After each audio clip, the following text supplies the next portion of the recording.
So let me go back to the third point then here, which is from the ninth word and also connected to what I just noted about the Surah Al-Fatiha. I mean, remember, the Surah Al-Fatiha is a little example of the Quran, basically a summary of the Quran. Like it said here, a miniature of the greater, an example of the whole Quran is the Surah Al-Fatiha. So as a summary, the Surah Al-Fatiha, or the first opening chapter of the Quran, captures everything that is mentioned in the Quran. So let me read a little bit from the third point. So our reflection focuses on the third point, and then I will elaborate a little bit more how this ties back to this sacred social contract and the covenant that we made with Allah, but also our responsibility towards the creation at large. So this third point states, just as man, or just as the human being, is an example in miniature of the greater world, and Surah Al-Fatiha, a shining sample of the Quran of mighty stature, so are the prescribed prayers a comprehensive, luminous index of all varieties of worship and a sacred map pointing to all the shades of worship of all the classes of creatures. So there's a lot here, actually. It's a very short paragraph, but there's so much wisdom that is shared here. So first of all, the human being is an example in miniature of the greater world. Subhanallah. The description of us, of the human being, that everything that is out in the creation is also in me. I'm a little tiny body made out of blood, bones, right? Cells. But everything that is in the cosmos, I have also in me in a mini form. So I'm a little mini book of the universe.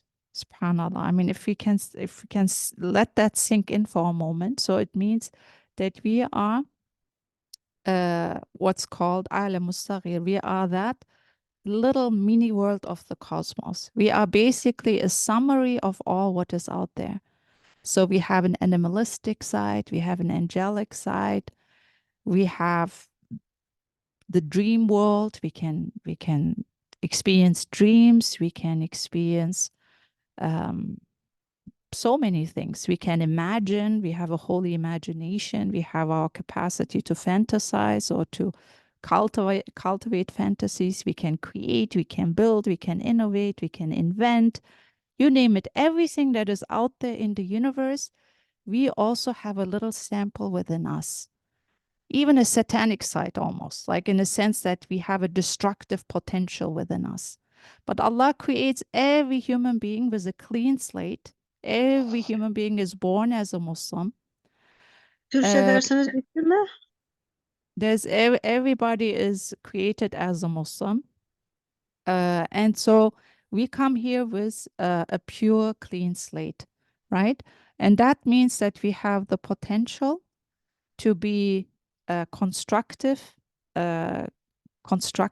human beings, meaning that we can do good things, but we also have in our nature a destructive potential, a capacity to destroy things, to commit evil, to perpetrate crimes and atrocities. And this is all in front of us. The destructive potential of the human being is huge, but also what we call the way to climb up the Alai Iliyin ladder, the ladder that brings you to the highest of the high, the Ahsanul Taqweem, is also there. So the choice to be constructive or creative, or somebody to helps elevate life or advances humanity and creation is there, but also the capacity to destroy and create evil and do all kinds of crimes is also there. But the fact is that Allah has created everybody pure, with an inclination towards faith. And so that is also there, right? So we have to keep that in mind, that everything that that is in the creation is also within us. And we have this dual capacity. We are created with that dual capacity, like a mini version of the cosmos, right? So what does that mean? That all the creation is unified within us, which brings us to the social aspect. So whatever we consume and take in, even if you think just of material and physical nourishment, there is a multiplicity of blessings out there. And we are in need of air, of oxygen, of food, of fruits and vegetables, of meat, of vitamins, so many endless things, which um, the Risale-i Nur calls the multiplicity of all what there is, right? The kathra. Basically, there is so much out there, but we are dependent on all of that, right? We cannot thrive and advance on our own. We are in need of that social aspect. So already we are seeing how this we are in need of you, right? It doesn't just mean that I can sustain myself on my own, but I am in need of the creation to continue my life as a human being. So to summarize, out of multiplicity of blessings, everything I taken into my body becomes one, right? So whatever I eat, whatever I consume, whatever I take in or breathe in becomes unified within me. Out of multiplicity comes oneness. So what does that mean when I consume an apple?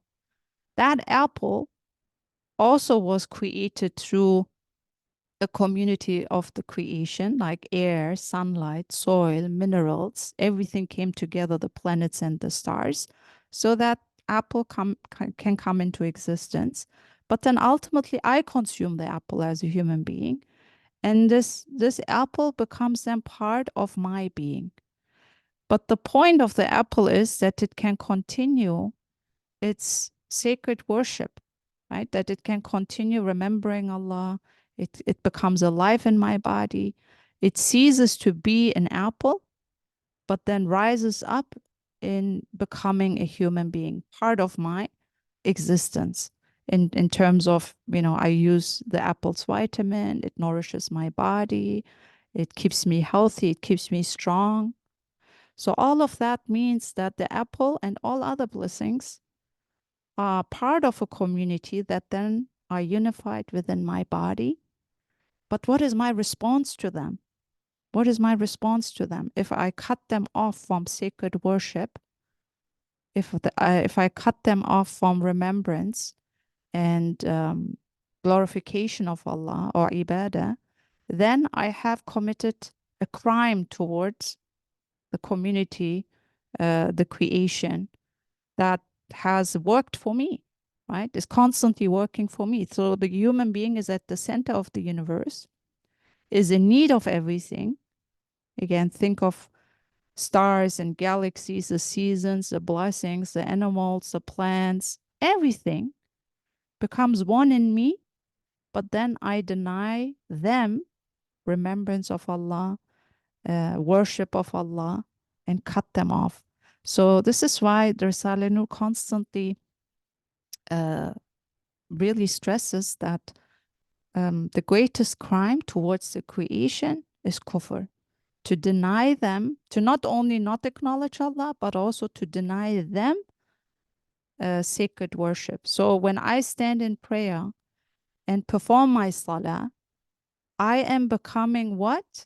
I am becoming a sacred map pointing to all the shades of worship of all the classes of creatures. That's a very deep wisdom here, right? This is a one paragraph. So I went back to the first, said the human being is a miniature example of the greater world. Everything unifies itself within my body because I take everything in, everything sacrifices itself for me, everything works for me. So I have already a sacred response, right? I have a sacred responsibility towards the creation because the creation works for me. And so in the same way, he says, the salat becomes an index of all varieties of worship. So when I'm in the standing position, in the bowing position, in the qiyam, in the ruku', in the sujood, in the prostration position, I am, as a Khalifa, as a representative of Allah's beautiful names on earth, I am representing also the varieties of worship of all classes of creatures. The Quran tells us that the mountains are in glorification and worship, that the trees are in remembrance of Allah, the birds, the insects, the pebbles, everything is alive and engaged in sacred worship.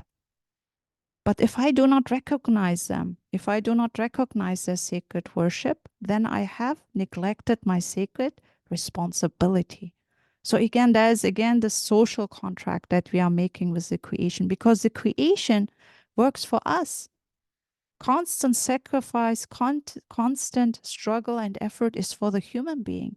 Nobody benefits as much as the human being from this creation, right? If you think about the animals and the plants and the vegetation and the galaxies, all of that, Allah says, has been made subservient to the human being. Everything is serving the human being, which is a huge, huge expression of Allah's mercy towards the human being. We wouldn't be able to train and educate, discipline those animals or fruits and galaxies and plants, but all of these beings are engaged in the sacred service because they are following Allah's call. But they become unified within us, and if we deny them worship, then we have neglected our sacred duties. This is why I'm talking about the social contract, this holy social contract that we not only have towards fellow human beings, but also all fellow creatures, that all of them are engaged in sacred acts of worship. They are all in the salat. The Quran tells us that every being has their own unique salat. Like every being is constantly engaged in sacred worship. We might not hear their dhikr or their sacred utterances and remembrances, or we do not understand, but they are engaged. And as they are working for us and we are not acknowledging them, then it becomes what? A crime. And this is important as we stand in prayer and remember the Surah Al-Fatiha when we say, we worship you. Who is the we? Only you do we worship. So we have to think bigger and larger and widen our perspective, that I have a sacred responsibility, a sacred social contract with the trees, the mountains, the clouds, the animals, that I'm a caretaker in this world, that I have a sacred responsibility. That's what makes me a Khalifa, because I am the only one who acknowledges their sacred worship. And so this is why there is no negotiation when it comes to the performance of salat. It's a non-negotiable. Even if you are in a state of being bedridden, you make your best effort to engage in salat, because the salat is, as the Prophet ﷺ says, peace and blessings upon him, is as-salatu imaduddin. The salat is the center pole of the religion. Everything that Islam is about is encapsulated in the salat, because what we say during the Fatiha, the opening chapter, and what we do during those motions and what we remember has implications towards the creation at large, how we view them. Now we are considered about climate change and climate crisis because our survival is at stake. But the Quran 1500 years ago established their sanctity by saying they are sacred because I have given them sanctity by myself, right? A tree is sacred because it engages in holy worship, and not because the tree is serving me. The tree is important because the tree and all other creatures are displaying Allah's qualities and His names, are worshippers of Allah, are servants of Allah. So when we think about إِيَّاكَ نَعْبُدُ وَإِيَّاكَ نَسْتَعِينُ, and we widen our view from above, we can see that the whole creation is engaged in salat. And that then helps us to eliminate an extreme sense of loneliness, extreme sense of isolation, to know that I'm not alone. I'm part of this beautiful cosmic brotherhood and sisterhood, where all and every being is engaged in constant worship. And I owe it to them to acknowledge them, at least, to be aware of their sacrifices, and to respond to them in a way that honors their sacrifice and honors their worship. Right? Even the Prophet ﷺ does not allow us to waste water for the sacred act of ablution from a running river. I mean, look at the high ethics and morals that Islam instills in the human being. That was 1500 years ago. This was a very radical move. Now we know that whatever we do, whatever we say, however we act in our daily lives has an impact on the creation. But Islam from day one teaches us that we are part of a larger cosmic brotherhood and sisterhood. That when I stand in prayer, all the trees are standing with me in qiyam. All the mountains are glorifying with me in qiyam. All the animals are bowing down with me in front of my Creator. When I do my prostration, I am reminded that all the pebbles and insects on the ground, they are all glorifying my Lord. I'm not alone. I'm part and parcel of this amazing community that calls me to sacred responsibility. That's why we talk about this holy social contract. And this is something, if our prayer, our salat, does not have this internal deep meaning, it becomes robotic, it becomes empty, it becomes useless, right? Even the wudu, every time when we take our ablution, for every time we rinse our mouth, our nose, our ears, our face, there are prayers that the Prophet ﷺ teaches us to say, so that the salat and the wudu and the ablution and the prayer have that deep inner meaning. Otherwise, it becomes just a very empty act. And this is sadly what we see when people say, well, this person prays 5 times a day, but their akhlaq, their character is so different. It does not align with their uh, prayer life. So the goal is then to combine the internal and the external, to harmonize between the inner and the outward meaning, so that the inner has an impact.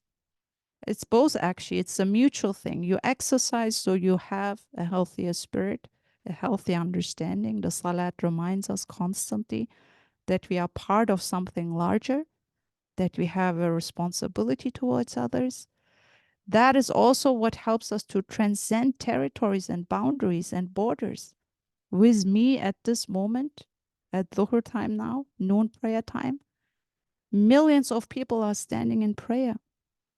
Not just people, but other creatures. And they recognize me, they know me, they bear witness.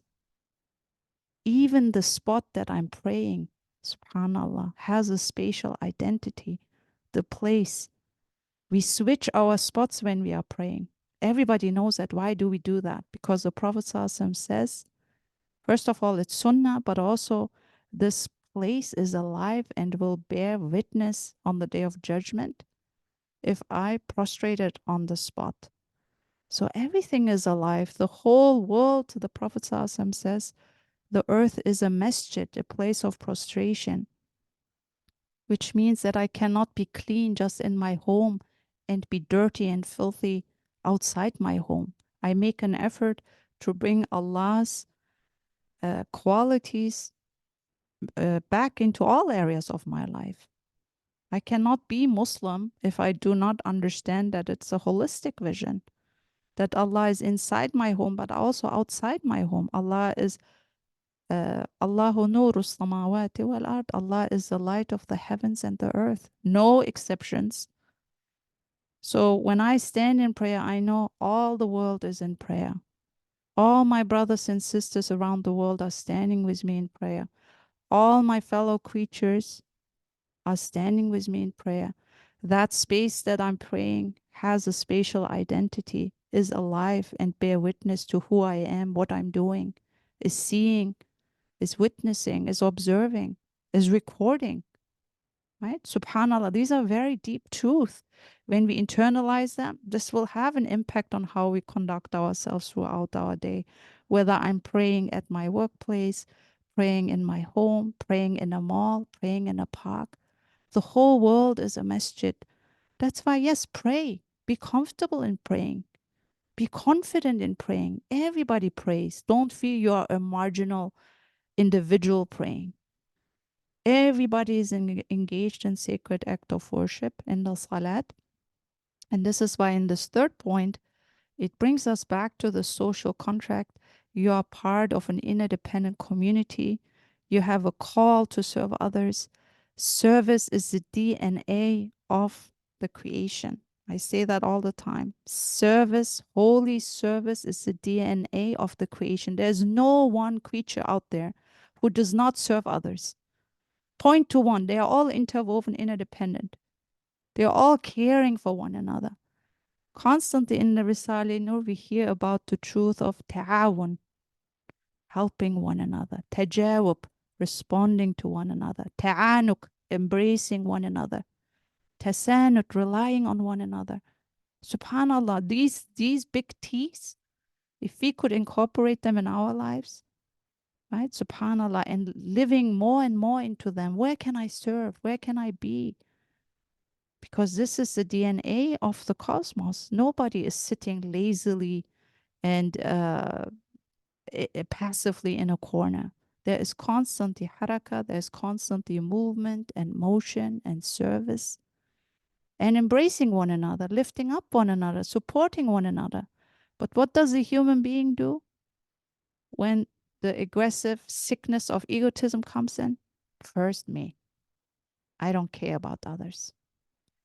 Me first. And what others are doing, I don't care.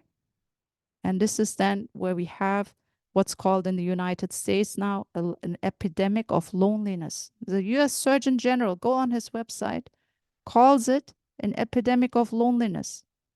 People are dying more of loneliness, right? The diseases of despair, of hopelessness, numbing themselves with opioids and drugs and alcohol and social media addictions and phone addictions. All of this is to numb ourselves, right? It's an expression of these diseases of despair. It's being disconnected from that higher purpose, from a sense of community, meaningful community. And so those are the things that the Salat drives us back to the Surah Al-Fatiha. Who is the we? Why are you part of the we? Why does Allah prioritize the we? I'm sustained by the we, but what is my response to the we? To the classes of creatures as I stand in prayer and reflect. And then the Islamic tradition also calls us to always engage our holy imagination and turn us towards the Qibla and try to pray as we see the holy shrine, the Kaaba, which means all of us, all human beings are one family under Allah. So there cannot be in a moment's heart, in a believer's heart, racism, aggressive nationalism, excessive, all these like kinds of spiritual diseases that can take root in somebody's heart and creates boundaries between himself and others. So these are very problematic issues. And every time when we engage with the Surah Al-Fatiha, reflect on the we, the not just that our bodies are a we, our family is a we, right? The community, but also the creation. That as I'm standing in prayer, I am part and parcel to these circles of life, and I try to maintain a healthy connection with all these circles of my life. If I'm not connected, then there's a problem. Then we need to address this issue because Allah wants us to be social beings, right? Insan, again, look it up, Edward Lane's Arabic dictionary. Insan, the root word means uns, is sociable, amicable being, right? This is what we are, right? And the creation tells us that we are connected to them. We can't be without them, but we have a sacred responsibility to them as well. This is why salat is so important, because all what is out there becomes unified within us. But then how do I respond to their sacrifices and service? سبحانك لا علم لنا إلا ما علمتنا إنك أنت العليم الحكيم وآخر دعوانا الحمد لله رب العالمين.